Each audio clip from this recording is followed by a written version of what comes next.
First home buyer， 如果你而家仲係喺度考慮緊究竟買好啊，定究竟我租樓好呢？我就用呢個真實案例今日同你講清楚，計清楚條數。呢個單位呢，就係喺2509-13688 100 Avenue， 佢開價呢，就係4999。如果你俾呢5%，咁即係25,000蚊首期，咁同埋呢利率呢3年 fix 呢，就係大概係3.89度。如果按揭40萬，以30年期嚟計，咁每個月供款大概1,800蚊度。如果計埋你嘅 strata fee， 計埋 property tax， 大概每個月係俾2,400蚊度。咁喺2,400蚊裏面，其實喺5年內你有1,297蚊咧係俾咗出去嘅，但係你有588蚊咧係儲咗喺呢個 equity 裏面嘅，即係你嘅資產淨值個豬仔錢罌嗰度。好啦，如果你租一個 share 嘅單位，大概咧就係2,200至2,400，咁聽落咧好似乾手淨腳咁嘅。你因為又唔使俾 strata fee 啦，又唔淨係俾電費，淨係俾 internet 費。如果供樓嘅話咧，你有部分係儲起愛嚟做你嘅資產淨值，有一部分咧就係俾咗銀行利息。如果租樓咧，咁啲錢就會消失啦。如果你係買樓嘅話，就有一部分錢咧就入咗你嘅資產淨值裏面，即係你儲咗喺你嘅豬仔錢罌嗰度。知唔知5年後你大概可以儲到幾多 equity 啊？5年後你係儲到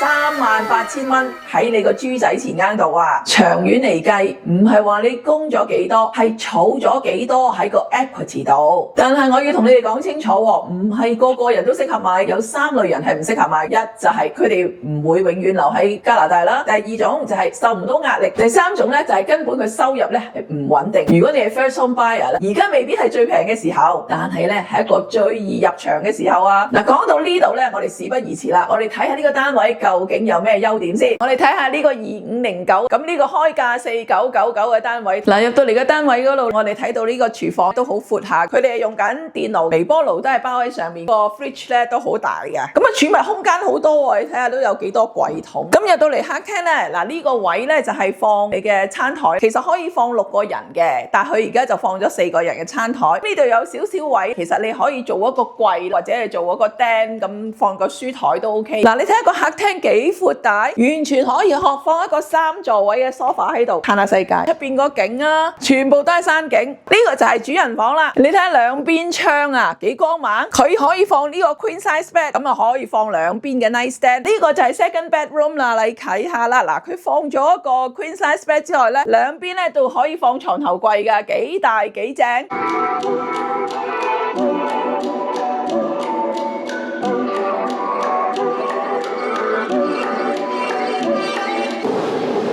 嗱，我哋今日睇個 listing 咧，就係呢一棟大廈啦。咁呢度咧就係佢嘅生活商圈啦。附近咧就係叫做 Central City Mall。咁你睇下都有好多 shoppers 啊、天車啊，一陣仲有TNT添啊。我哋一陣過去睇下。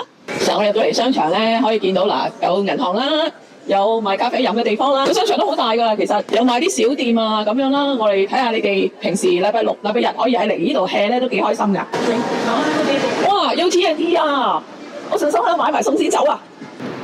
嗱 ，Derek 呢個就係我哋嘅 listing 咯，然之後對面就係公園啊 ，Holland Park。咁你夜晚咧帶下狗啊，過嚟散下步啊，好正啊！睇完我計法之後，你哋心中係咪有一種嘅概念呢？如果你想係買樓或者係租樓，你話俾我聽啦。我係 Isabella Lui 溫哥華地產經紀，呢度係我 contact 㗎，拜拜。